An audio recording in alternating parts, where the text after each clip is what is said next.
From Kansas State University, this is Agriculture Today.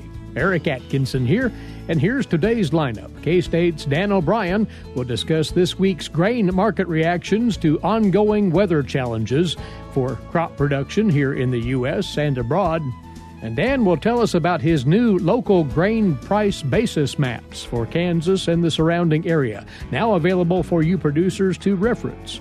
Also today, K-State's Krishna Jagadish will provide an update on his continuing research of crop response to high nighttime temperatures. Having conducted work previously on the impacts on wheat, Krishna is now turning his attention to the effects of warm overnight temperatures on corn productivity. And standing by for her look at Kansas agricultural weather, K-State's Mary Knapp. Plus more straight ahead on Agriculture Today.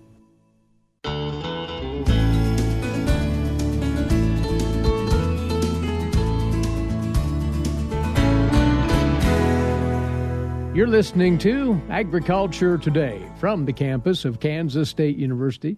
Welcome once more to you and to our weekly glance to the grain markets and the thoughts of Dan O'Brien on these trades. Dan, of course, grain market economist, K-State Research and Extension. He's officed in Colby, northwest Kansas. Dan, it's pretty clear adverse weather has the full attention of the markets and the absence of moisture in specific. In the Corn Belt, in spring wheat country, and abroad, that's dominant. Yes. When we look at the corn and soybean markets, corn and grain sorghum and soybean markets, we typically come to this type of year, then look around, and if the crops look to be in good shape, prospects are holding up well, we don't see any tangible threats, not difficult at all to see prices come off of spring planting time highs in June and maybe into early July and start to decline. Well, when you look at the trends we've got in say September corn futures and August soybean futures, we had come down to that type of a situation, making the assumptions that, hey, things are looking great, we're going forward, looks like we got a good crop coming. That all happened about 2 weeks ago.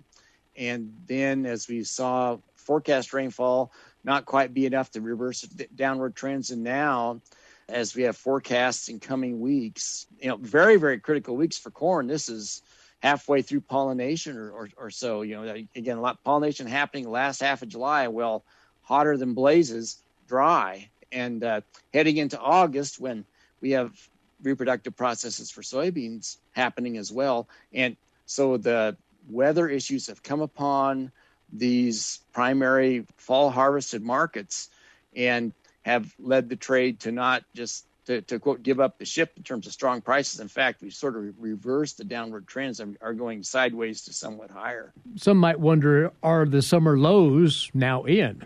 Well, that's possible.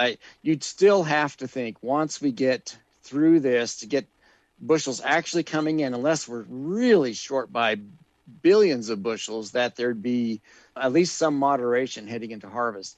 What shifts that around are these years in which where things are so short that you have an inverted market, people trying to get hold of everything that they can and then moving on. So I guess the X factor this year on that perhaps is this uncertainty from overseas in terms of supplies. And again, we're watching China. There's such a strong player, a strong influencer in the world grain markets. They have had excessive moisture in some very key areas.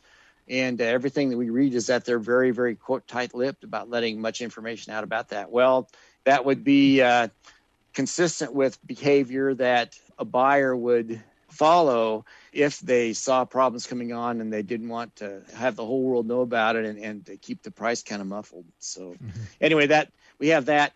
And here in Kansas, of course, we've had our hard red winter wheat harvest. And in a lot of years, we'll be languishing, about this time with wondering how to move that crop. But this year, because of what's happening in other parts of North America, particularly with the hard red spring wheat crop, what we have strength for sure going on in these markets. When you look at the cash wheat prices across the state, running from basically the west to the east, out in western locations, Colby, Garden City, 646, 658 for wheat. For Salina, Hutchinson, 660, 659. Topeka, 669. The place where we're weakening some for hard red winter wheat prices is in Columbus, down the very southeast corner. As you and I were talking before we went on the air, is that because of export opportunities out of the Port of Catoosa going away, or is that a reduction in feed demand out of the southeast, where a lot of grains from that part of the world go to? I tend to think it's more of a feed grain demand pull issue, but that's just my own thought. So we got that happening, and it does bring up an issue about the type of crop we have. We being in Kansas and Oklahoma, Texas, with hard red winter wheat. Again, generally pretty good test weight, lots of bushels, moderate to the lower protein. And you're taking that crop and mixing that with a drought-damaged crop up in the Dakotas for hard red spring wheat. We're well experienced down here. When we get dry conditions, you tend to run up the protein. But there's more to making flour than just protein. There's the quality issues that you're looking at. And my understanding is that just because if you have extremely high protein and don't have these other quality issues, well, you haven't really bailed yourself out. So this is a type of year that will press the skills of our flour makers in the United States to mix the hard red winter wheat crop that's come through in abundance, and we're thankful for that, with a hard red spring wheat crop that's, well, a lot of it's going to be damaged. High protein, perhaps, because of drought stress, but some damage. So it'll be quite the deal. I have no doubt our flour makers will do a tremendous job, requisite with their skills, and they'll come through just fine. But not a normal year by any stretch as you look at the users of these crops for hard red spring wheat, hard red winter wheat, and the disparate situations that they're facing. Well, Dan, in your market notes this week, you have full-fledged basis maps for the state of Kansas and the surrounding area, and this gives producers an easy way to compare basis geographically throughout the region. And what do you see when you look at those? Well, as we've rolled over contracts from 1st of May, then the July contract for corn into September, cash prices haven't changed that much, but boy, the basis stayed up there. So we rolled into a generally lower price futures contract, but the cash prices kind of reflecting demand in the region, they've jumped. So great basis levels really all over the state. Grain sorghum had fallen off in the spring as our export business slowed down considerably. But even that, in most locations of the states, held up pretty well. In fact, the strongest trend for basis is down in southeast Kansas. So they've got disparate things going on with the rest of the state. Wheat basis has also held up very well. And again, that's consistent with these issues and factors we've been talking about. Again, the one place that's weak in some is in southeast Kansas, as we talked about. But basis levels pretty much sideways since the beginning of the year, with some variation, in more so or less in other areas. I would say for soybeans that generally it held up, well, there's been more variance, volatility. You start looking at the 6 different areas of the state for the key areas we're looking at. But we have in the eastern part of the state, Topeka and Columbus, seen the basis weaken a fair bit here of late. Salina, some weakening. Hutchinson, pretty much sideways. And Garden City area, kind of weakening, but sideways to less of a decline in the Colby area. So got that happening in soybean basis at the time when U.S. soybean exports on a weekly basis are just so, 8, 9, 10 million bushels a week. Really, we're in the time frame now where South America, Brazil, Argentina have the supplies, and they're going to clean out their supplies first, and they'll eventually come back to us, i.e. world buyers, when we have our large supplies after our harvest. So we're kind of bemoaning the fact of weaker soybean basis, and all the while November soybeans are sitting at trade yesterday at $13.77. So just really indicative of a tight world grain situation with worried buyers that holding up these commodity markets. And really, we'll get through this year. We'll get out to about October, November, and then sit around and make our best judgments on what type of a recovery we'll see going on into 2022. And, do we see these high prices hold up through then? I think if what's coming through this harvest is what we seem to be seeing, you'll hold up prices pretty decently through the winter months, through fall and winter, and see how the crop comes in and gets in the ground, if we have any issues coming on in the spring, and then see what our trends are from there. Yeah. For the immediate, the day-to-day, though, Dan, the focus would seem to remain on the weather. There's really no reason that anything else would divert the market's attention. We have some key dates coming up. There's the August Crop Protection and WASDE report on August the 12th. And then, again, and that'll be important, there'll be a survey of farmers and some satellite data, the USDA putting their 2 cents in estimating the size of corn and soybean crops. But the first in-the-field survey that's really will be based on collected, strong data collection efforts by USDA NASS, will come on September the 10th. Then another one, October the 12th, November the 9th, December the 9th.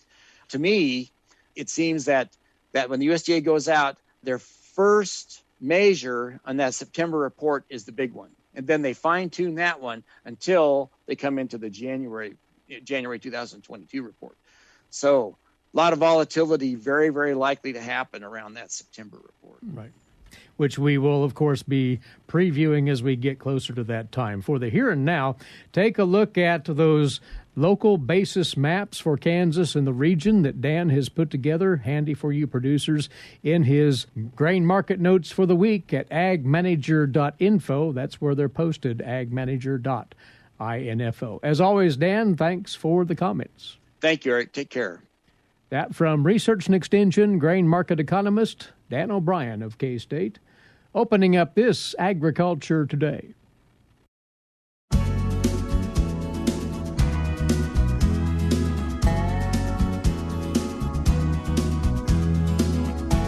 We're back now on this Agriculture Today. Well, this is lost on no one. Our temperatures of late around Kansas have been quite hot, and that includes the nighttime temperatures, which leads us to our subject on this part of the broadcast, and that is the impact of those high nighttime readings on crop productivity. This is an area of study that our guest now has taken on actually for several years and continues to generate information that's valuable concerning this. Krishna Jagadish is a crop physiologist in K-State's Department of Agronomy. Good to have you back once more, Krishna. You started looking at this how long ago? Oh, we're looking at about 10 years or 12 years. This started while I was still in the Philippines, even before I started K-State, actually, when I was working more on rice. So we started to see this impact happening quite significantly on rice. So in case of rice, what you see is with warm nighttime temperatures, you have a lot of chalkiness in rice. So when you have a lot of chalkiness, it actually pulls down your economic returns. So after joining K-State, I realized that our wheat is also extremely sensitive to temperatures. And so the whole idea was to try and see how you can actually bring some of those learnings from rice into wheat. And that's where it all started. And so over the last 6 years, we have been studying wheat, where we have made some significant inroads. So we have now started to look at corn. To talk about both of those, but very generally speaking, the plant functions during the nighttime, what's going on there and what functions are actually influenced by temperature? Yeah, that's an interesting question, Eric.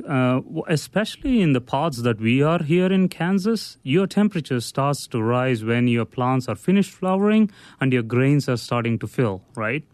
And that stage is extremely sensitive to temperature conditions. Before flowering, there's a lot of photosynthesis happening. So even if you have warm temperatures, the carbon that you would require is actually met by the photosynthesis. But particularly after flowering, what happens is you start to see senescence. Senescence is a process where you see the plants starting to turn yellow because they are maturing, right? So when that starts to happen and your nighttime starts to warm, then you lose a lot of that carbon that is synthesized by the photosynthesis to respiration. In other words, in simple terms, what it means is the carbon or the starch that should have ended up in your grain gets consumed for the maintenance for the plant and then lost to the atmosphere. So that basically is a major reason that you start to get lesser yield and also poor quality grain, whether it is rice, whether it is wheat or corn. The severity of that now is what you've been looking at. That is to say, how much of a drain on yield does this lead to? And you have gathered information on wheat, like you say, for some years. Yeah, Eric. When I joined K-State, we wanted to look at how some of our local cultivars that are currently grown by growers here and also some of the breeding lines that are coming out of Dr. Alan Fritz's program. So we tried to look at this after 2 years of testing. This is not under grow chambers, under field conditions, realistic field conditions where we use some field-based facilities. We had 12 different genotypes, which also included varieties such as Everest, Larry, Zenda, and SY Monument, which are currently actually grown in the state. And on an average, if your warm nighttime temperatures increase by about 1 degree centigrade, you're going to lose about 5% in yield, and that's on an average. That's a notable number, isn't it? Definitely. That is quite significant. And what you got to also mean is that's an average number, but there are some that lose about 13%. But on the other hand, good for us that there is SY Monument, which we have identified seems to be doing really well in terms of whether it is day temperatures or night temperatures, loses as less as 1%. So there is a lot of genetic diversity for us to actually explore. The one thing that we are always after is yield, but then what happens to the quality? At the end of the day, what ends up on your plate is the most important thing for a public consumer. So with warm nighttime temperatures, what we see is it's not just the yield, but because of the loss of starch, then the grain seems to be increasing its lipid and the protein content. So by these dynamics that's happening, the elasticity of the bread may be affected. So going forward, if this is not corrected, then the bread could become very brittle and the bread making quality might be seriously affected in some of these varieties. And another point that's also important, I was at NCSU speaking to the Barley Breeders Association or the Breeding Association, where there were a lot of breeders and a lot of them were barley breeders. And they were talking about the importance of having a grain with high starch, plumpy grain, as well as grain that has uniform sprouting for your beer making or brewing purposes. But then what's happening with nighttime temperatures, of course, we have not tested barley, but I can bet you that it'll be pretty much the same in barley as well. The plumpiness of the wheat grains go down just because you lose all the carbon due to nighttime temperature. The sprouting, we have tested the sprouting, and the sprouting also sort of gets ununiform. Because of the loss of starch, then you get high protein. So all the three traits that the brewers are actually looking for are going to be impacted with nighttime temperature going forward, either it is wheat or in barley.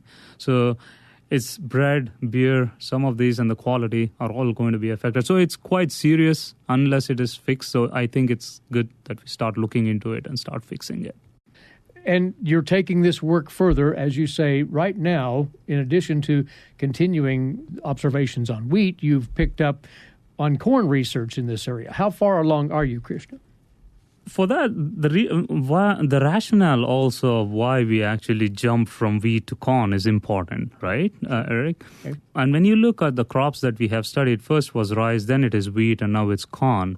And there's a very there's a strategic reason why we targeted this. These are the major cereals, one. The second one is these are starch-rich cereals. Generally, with warm nighttime temperature, you lose all that carbon, and therefore the starch cereals are the one which would be seriously impacted.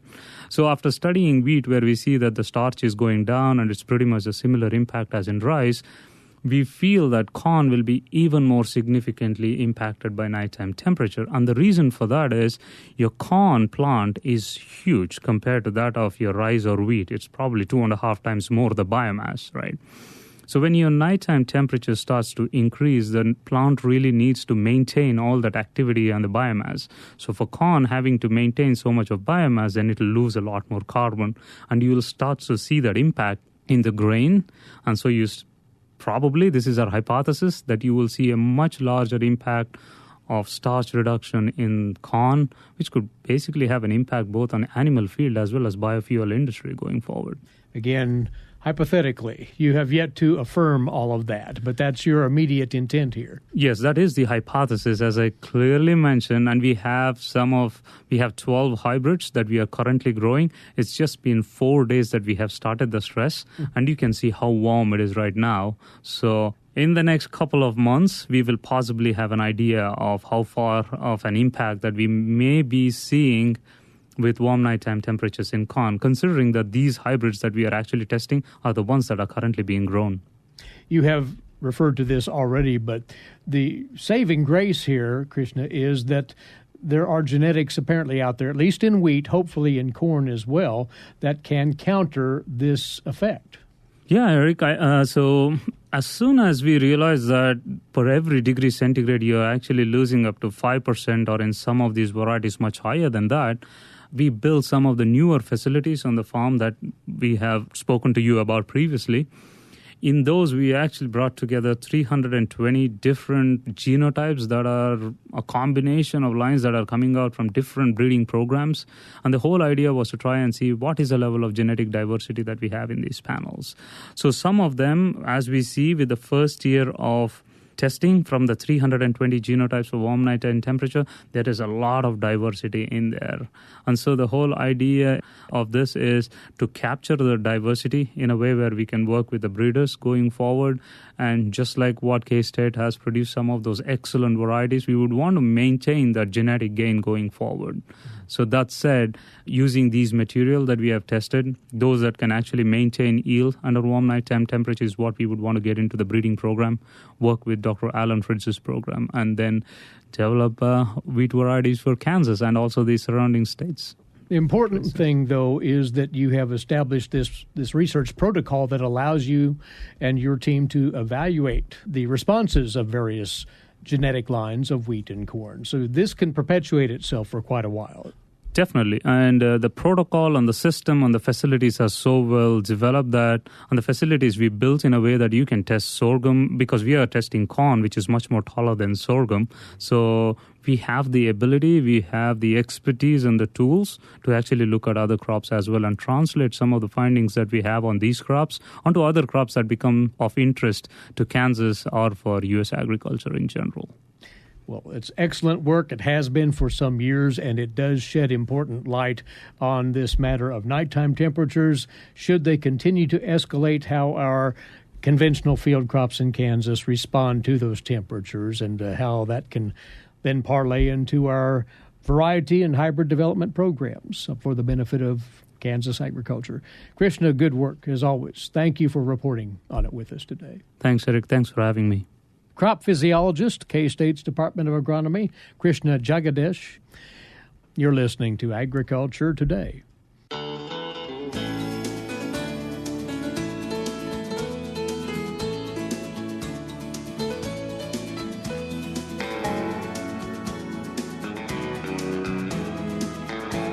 We're back now on Agriculture Today. Eric Atkinson with you, and next up, today's agricultural news headlines for you, courtesy in part of DTN.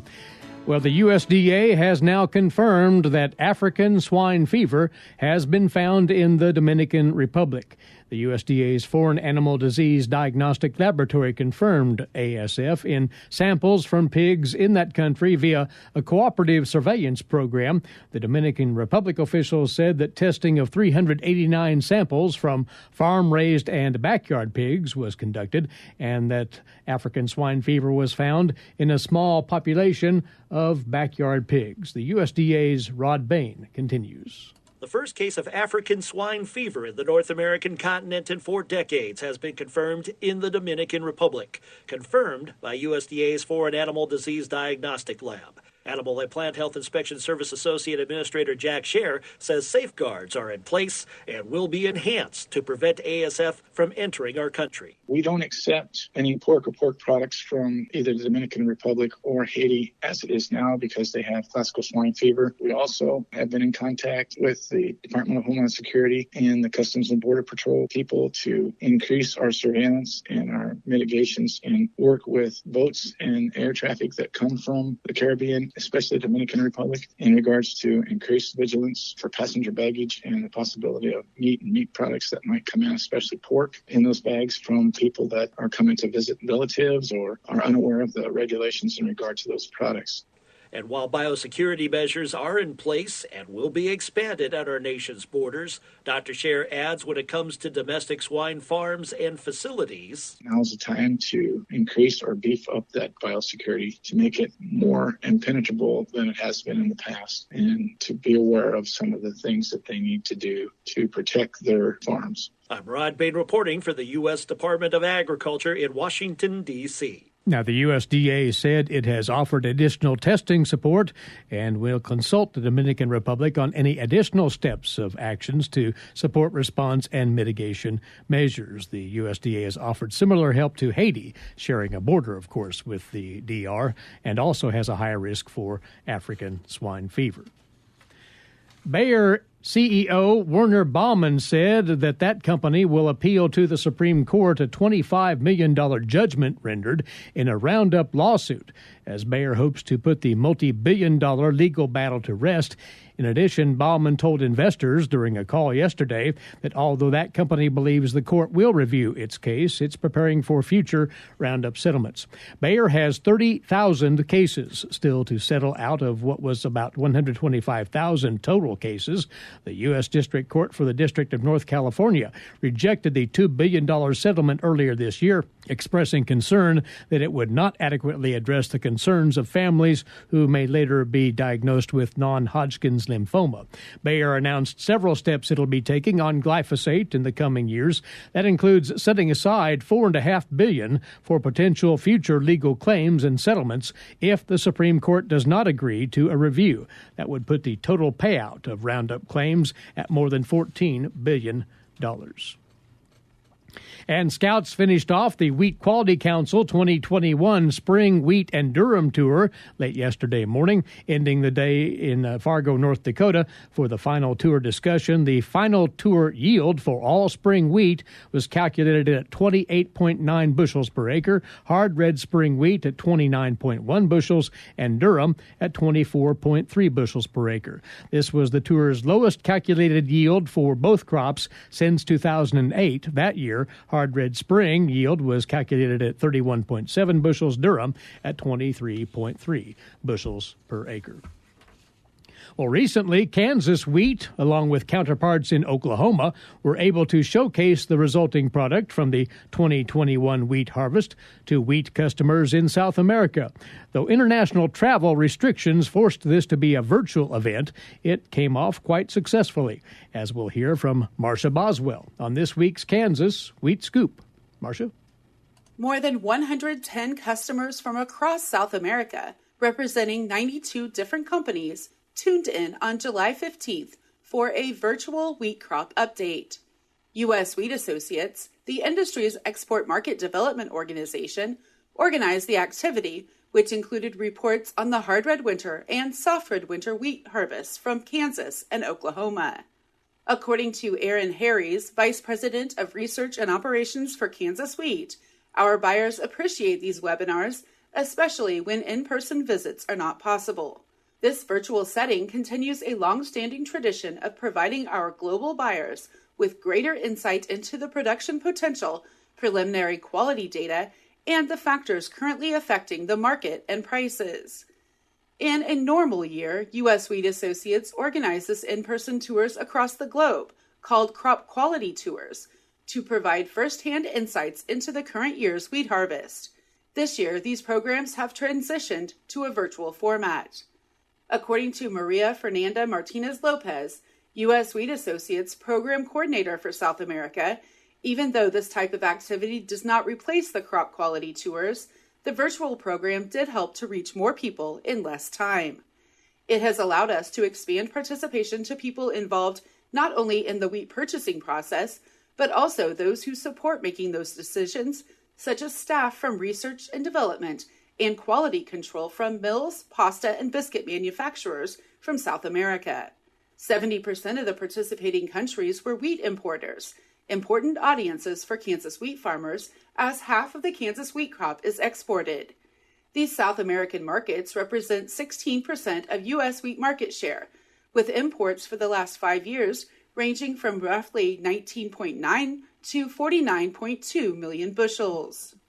This year's virtual meeting was emceed by Harry's and Miguel Galdos, U.S. Wheat Associates South American Regional Director.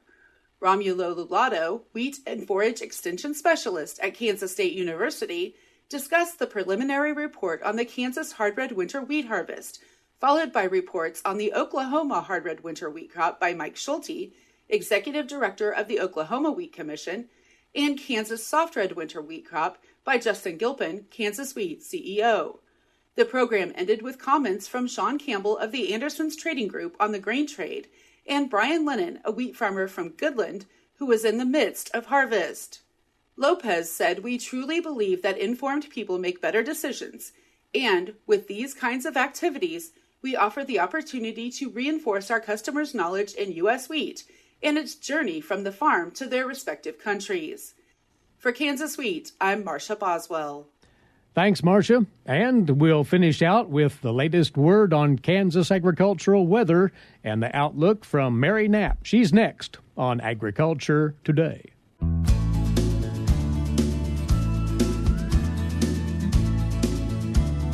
You're tuned into Agriculture Today, and to close out our Friday edition, let's take a look now at the Kansas agricultural weather scene. Of course, over with us once again is research and extension climatologist at K-State, Mary Knapp.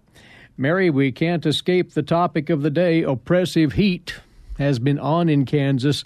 Thankfully, it's going to come to an end, it sounds, and we'll talk about that. But those heat indices have been right up there. Right, and it's been concentrated in the eastern half of the state when you're talking high heat index values.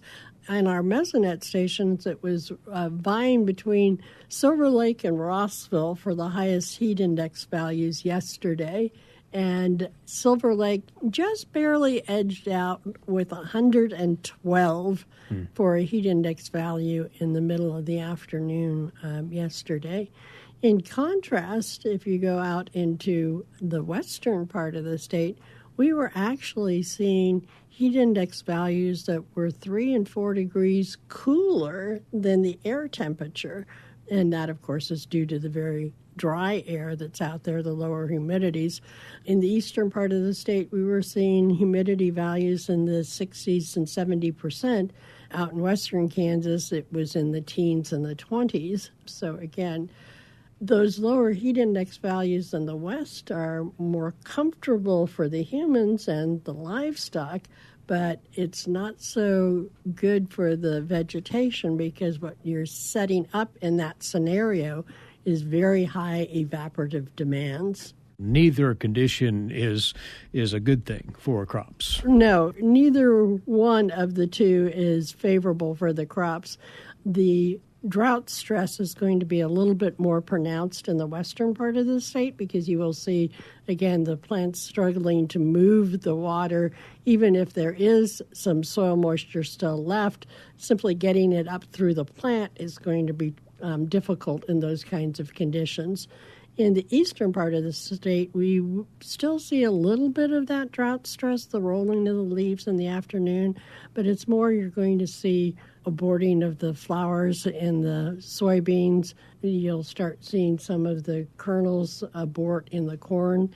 And you add that higher humidity, and you're going to have more pressure from the foliar diseases, particularly gray spot and the rust that will be prevalent at this time of the year. What does the latest drought monitor look like then? Well, in the drought monitor, which is based on the data ending on Tuesday, we saw a trimming of the drought in the central part of the state on the edges of that big band of abnormally dry conditions across the central part. Clipped a little bit off of the western edge of that. The eastern part of southwest Kansas in the Gray, Ford County area had some fairly widespread rains of over an inch, which trimmed off that abnormally dry there. But in the northwest, they have not seen any kind of moisture for several weeks now. And so what we've got is an extending area of abnormally dry and the beginnings of some moderate drought, particularly in that Cheyenne-Rawlins County region. Noting that there were, as you say, pockets of pretty decent rainfall. In fact, some heavier amounts, in south central and north central Kansas? We had some in southwest, south central, and also in the north central. Winfield had over 3 inches of rain. Up in Republic County in the Belleville area, again, 3, almost 4 inches of rain in that region. That set the stage for some improvement in the drought. But again, when you talk to the agronomists such as Ignacio Ciampidi, plants at this time of the year are using about 2 inches of water a week. And if we only get 0.2 of an inch of water for the week, it's not going to be favorable. Losing ground there. We're very much in a cooker again today, but there is relief on its way, it sounds. Yes, there is a frontal system that is expected to come through the state tonight and into the weekend. There may be some showers triggered from that, but the quantitative precip forecast doesn't favor huge amounts of moisture. We're looking at somewhere around 1/4 of an inch to 1/2 an inch through most of the state.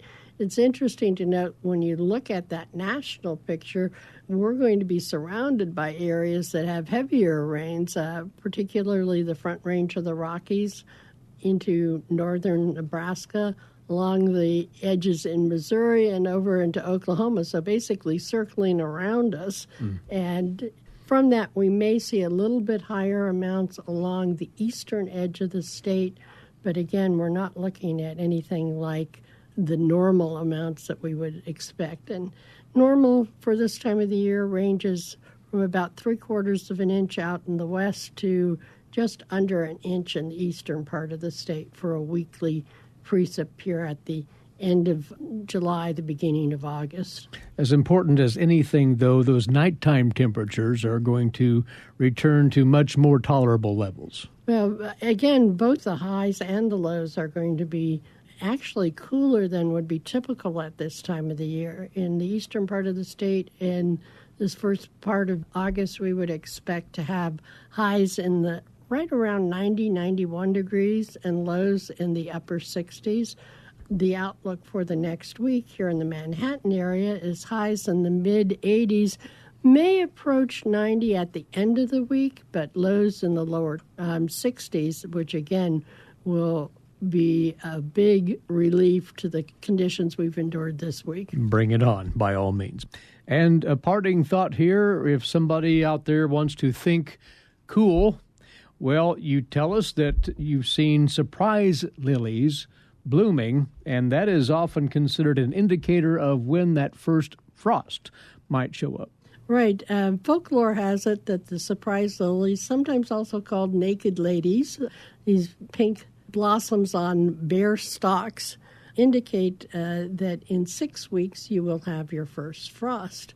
And if we're seeing those at the end of July, that would put our first frost right about state fair time. So we'll see if that actually validates this year. You will note that I've seen surprise lilies start in August, but they have maybe a 4-week time frame from where they might be blooming in different yards or in different areas. So it's quite a wide window for that first freeze. Yeah. Mary, thanks. Enjoy your weekend as always. Thanks, Eric. You as well. Along with us each Friday here, Mary Knapp, climatologist with K-State Research and Extension, and the best to you this weekend likewise. Thanks for tuning in. Eric Atkinson for Agriculture Today over the K-State Radio Network.